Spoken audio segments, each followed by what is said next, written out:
Иргэдийн эд хөрөнгө ачаа бараа солигдох бага хэмжээтэй зүйлсийг өндөр үнээр тээвэрлэх, дайврын барааны тээвэрлэлийн асуудал өдрөөс өдөрт нэмэгцээр байна. Учир нь хувийн такси болон такси компани жолооч нар дуртай үнэ хэлээд тухайн барааг тээвэрлэх явдал энгийн үзэглүүлсэн. Хот хооронд тээвэрлэх дайврын барааны үн хэмжээнээс хамаарч өөр байдаг. Тухайлбал бичиг баримт 5-аас 10 мянга, нэг хайрцагтай бараа 10-аас 20 мянга, шуудатай дайвар бараа 20-оос 25 мянган төгрөгийн хооронд тээвэрлэдэг байна. Айгүй үнэтэй шүү дээ. Нэг жижигхэн юм авахуд л жишээ нь 50000 төгрөөр авчирж байгаа байхгүй. Тэгээд айгүй үнэтэй байна. Ер нь бол Уу яг тэгээ янз бүр л байдаг шүү дээ. Одоо жижиг тэрэгнүүд бол арай үнэтэй л хэлдэг шүү дээ. Автобус бол харьцангуйгаа айгүй. За тэгэл бичиг баримт бол тэгэл 3-аас 5 мянга. Тэгэл нэг жижиг хайрцагтай юм бол тэгэл 5 мянга. Жохон томроо явуул тэгэл 7 10 20 гэл явчих шүү дээ. Таны хувьд энэ одоо үнэтэй Жишээл энэ тэгэхэд л одоо 10 мянгаар ирж байгаа шүү дээ. зөвхөн энэ хайрцагтай. Зөвхөн хайрцагтай 10 мянга. Ер нь үнэтэй шүү дээ. Гэтэ манайхан бол Монгол шуудан шуудангийнхаа юуг жоохон арай өөр зарчимдөө шийдвүүлээд арай аятайхан болгох зүгээр юм бол гэж боддоо шүү дээ. Дайвар бол бас арай л хитрхи шүү дээ ер нь бол. За би нэг сайн мэдэхгүй байна. Ер нь дундаж гайгүй л байдаг шүү дээ. Нэг хоногийн нэг мянгаар байлгад юм яа гэдэг. За жоохон үнэтэй гэж магадгүй тэр бичиг баримтын дээр жоохон үнэтэй байгаад байдаг. Тавцсан байхгүй шүү дээ. Уг нь яг нэг килограммаар нэг ч одоо тэдэн килограмм тэдэн төгрөг гэдэг юм ханштай байсан шүү дээ уул. Одоо тэр нь байхгүй болчихсон шүү дээ. Сая одоо нэг коронавирус гараад тэрнээс ч хойш ингээл бүгд наз гарсан шүү дээ. Тэрнээс өмнө бүх тарифтай байсан шүү дээ. Хэмжээтэй тэдэд ярзатын тэдэн төгрөг тэдэд ярзатын тэдэн төгрөг хэмжээ хязгаартай байсан шүү дээ.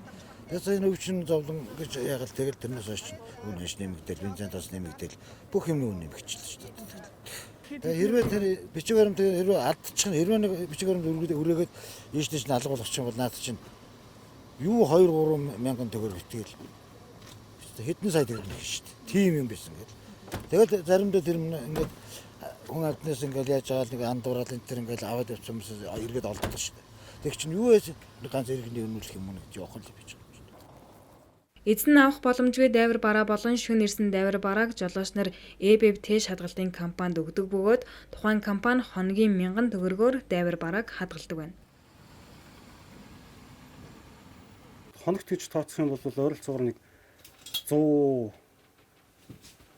гаруй ачаа олж өгдөг байгаа. Тэрнээс ерөнхийдөө за 100 ачаа орж ирлээ гэж бодоход 100-аас нэг 5 орон л хүмүүстэйгээ холбогдож чадаагүй ачаа. Бус дийлэнх нь 80-90% нь бол дандаа зөвшөөрлийн дагуу энэ тэшинд өчөөч гэсэн юмуд л тавьж байгаа. Одоо өвлийн цаг болсон болохоор зарим жолооч нар гадаа ирэхгүй манад орж ирээд бүрх яг манай хажууд ярьдаг баг. Тэш ирсэн байна одоо ирээд аваарай. Тэгээ би сонсож байхад ихэнх нь тэшинд үлдээж хэлдэг. Тийм л ачаанд тавьдаг. Цар тахал гарснаас хойш үн айгүй өсчээд байгаа. Энэ үнийг бол манайх тогтоох ямарч боломжгүй. Яг гэвэл хотоос авж байгаа жолооч нар цаад хүмүүстэйгээ тохиролцоо тавьсан байдаг. Энийг тэдэн гүргээр аавн шүү. Энэ 5000 болно 100000 болно гэдэг. Цаад хүмүүсүүд нь бас нэг талдаа өөрсдөө мөнгө төлөхгүй учраас хамаагүй хэд жоох нь хамаагүй өгөө өвчдөг. Тэгвэл энд хүлээж авч байгаа мөнгөө яг карманаас гаргаж өгж байгаа хүмүүсүүд нь энэ дээр гомдолтой хандаад байт. Энэ бол яг цэвэр авж байгаа хүмүүсийн буруу биш, жолоочийн буруу биш гэж ойлгох айгүй хэцүү болчиход байгаа. Цаанаас нь яг л тохиролцож байгаа байхгүй. Би таны энэ өгж байгаа ачааг 5000-аар авч өгнө заа гэд энд ирэнгууд үгүй энэ 3000 байх хэрэгтэй гэдэг ч юм уу тий. Иймэрхүү асуудлууд их гараад байгаа. Дайвар бараа буюу ачаа бараа тээвэрлэдэг албан ёсны компани манай аймагт байдаг хэдий ч тухайн компани өдөр болгон явдаггүй улмаас иргэд хувийн такси жолооч нарт болон такси компанид дайвар бараагаа өгөхөөс өөр аргагүй байдалд хүрдэг байна.